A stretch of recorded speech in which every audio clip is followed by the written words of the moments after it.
அக்னி நட்சத்திரம் இன்று ஆரம்பித்துள்ள நிலையில் கோடை வெயிலின் தாக்கத்திலிருந்து பொதுமக்கள் தங்களை பாதுகாத்துக் கொள்வது குறித்து மருத்துவர்கள் அளித்திருக்கும் ஆலோசனைகளை சிறப்பு பார்வையில் பார்க்கலாம்.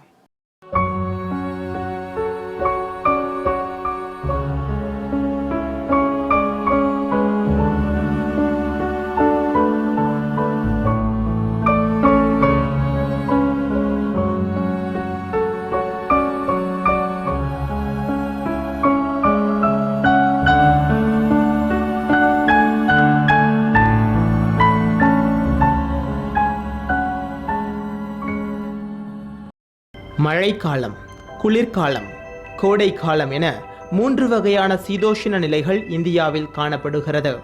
கோடை காலத்தில் வெப்பம் அதிகரித்து மக்களை வாட்டி வதைக்கிறது.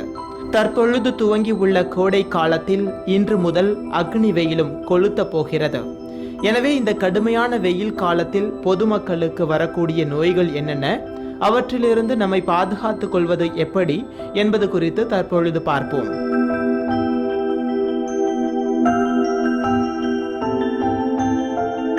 வெயிலினால் குழந்தைகள் அதிகம் பாதிப்புக்கு உள்ளாவர். அதிக வெயில் குழந்தைகளின் தோளில் படுவதால் வியர்க்குரு, கை மற்றும் தொடை இடுக்குகளில் கட்டிகள் உண்டாக வாய்ப்புள்ளதாக மருத்துவர்கள் தெரிவிக்கின்றனர்.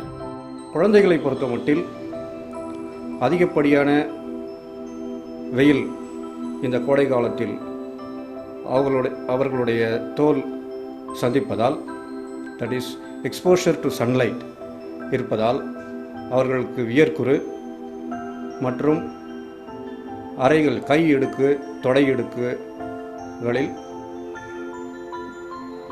உராய்வு ஏற்பட்டு அதனால் ஏற்படும் சர்ம வியாதி மற்றும் கட்டிகள் இவை ஏற்படுவதற்கான வாய்ப்புகள் மிக அதிகம்.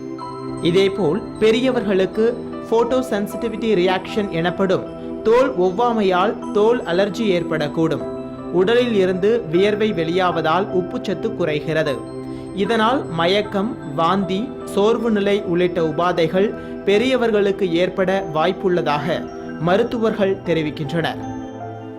வயது முதிர்ந்தவர்கள் இந்த கோடை காலத்தில் அதிக வியர்வை வெளியேறுவதால் எலக்ட்ரோலைட் இம்பேலன்ஸ், அதாவது உடம்பில் உள்ள உப்பு அளவு மிகவும் குறைவாக போய் அவர்களுக்கு மயக்கம், வாந்தி ஏற்படும் நிலையும், ஹீட் ஸ்ட்ரோக் எனப்படும்